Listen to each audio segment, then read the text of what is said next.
Once dividends are reinvested back into your holdings, the dividend investing approach has a substantial compounding effect.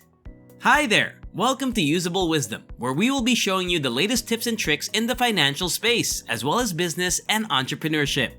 If you want success in your life and business, then you came to the right channel, because we will be uploading more videos like this. And in this video, we will be unfolding the secret of dividend investing and the snowball effect.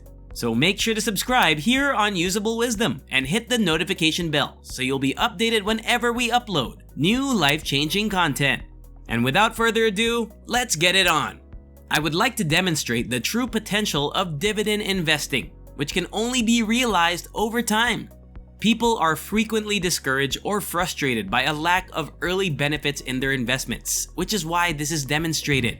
So using a variety of examples and representations, I'll show you how the snowball effect may help you achieve financial independence and pass down family wealth. I'm going to base this model on one of my favorite investments, 3M, which has grown its dividend for 61 years in a row.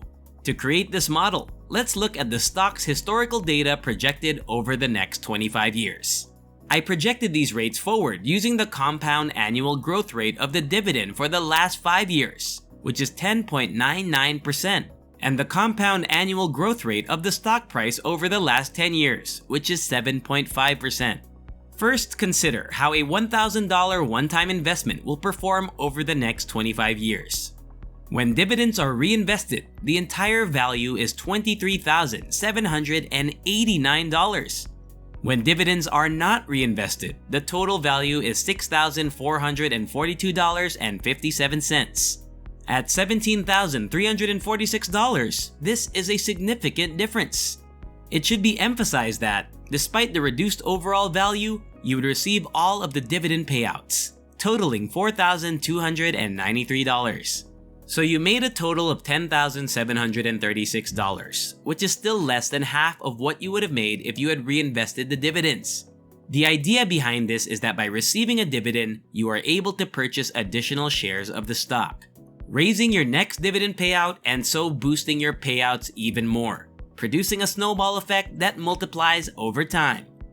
Should you reinvest your dividends, you will receive $1,620.62 in annual dividends at the end of 25 years. This indicates that your annual payment will return 162% of your initial investment.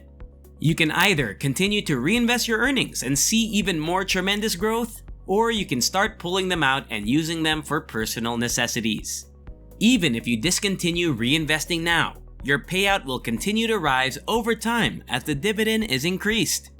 Before we continue, you may comment below on which country you are from, so that we can create more specific content that are applicable to your region. And now, let's move on. Thus, the sooner you can start investing and taking advantage of this reinvestment period, the better. So on a small scale, that's what would happen if you made a one-time investment of $1,000, and it's very spectacular. But what if you had a more thorough investment strategy? Consider how investing $1,000 every month for the next 25 years will affect the outcomes. This translates to a total investment of $300,000 over the course of 25 years. We have a total worth of $2.3 million when reinvesting dividends, and $877,000 when not reinvesting dividends at the conclusion of the period. This is a $1.4 million difference between the two strategies. To be fair, you would receive $479,526 in dividends if you did not reinvest over this time, for a total of $1.3 million.